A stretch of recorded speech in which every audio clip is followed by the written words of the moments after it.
Bilbeysin. Assalamu alaikum. Урматтуу мекендештер. 2 күндөн бери соц тармакта бир биздин Жалал Абад шаарынын мэринин бир интервьюсу, Ыдырыс Исаковго берген интервьюсу боюнча аябай талкуу болуп атат да мындай. 180 миң дегенди 180 миллион деп адашып айтып коюптур да. Эми ушуну жанагы бекерчилер, диван эксперттер, баягы негативчилер бар го, өмүрү бою өзүнө өзү нааразы болуп тургандар. Ушулар аябай талкуу кылып бир башкача бир талкуу кылып атасыздар да. Мага да бирөөлөр жөнөтүп атат. Мэр ушинтип сүйлөптүр, антип сүйлөптүр, мынтип сүйлөптүр деп. Эми жаңылып калыптыр да. Эми 180 миң дейм деп атып, 180 миллион деп коюптур. Мен айтаар элем да мындай да. Ар бир адамды сынгалардан мурда анын жасаган эмгектерин мындай байкап коюшубуз керек да. Мен көптөн бери Жалал Абадка келе элем. Мен өзүм Жалал Абадтан болом.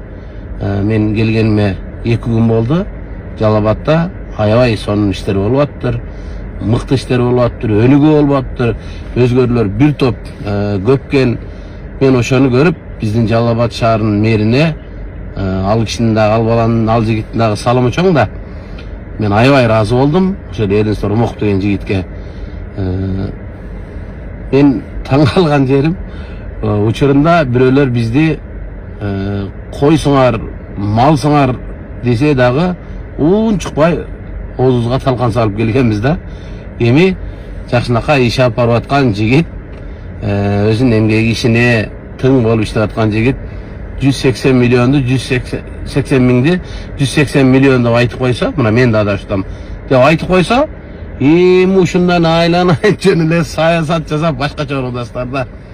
Эми ар бир адамдын эмгегин баалай беришибиз керек. Мен Эрнест деген жигитибиздин ишине канааттандым. Ишиңизге ийгилик болсун, аманчылык болсун, аман болуңуз, үй бүлөңүз менен шаарыбыз үчүн дагы да эмгек кыла бериңиз.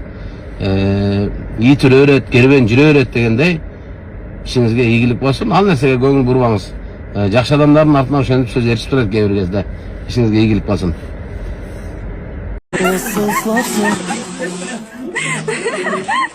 Бияқта франк емес пе?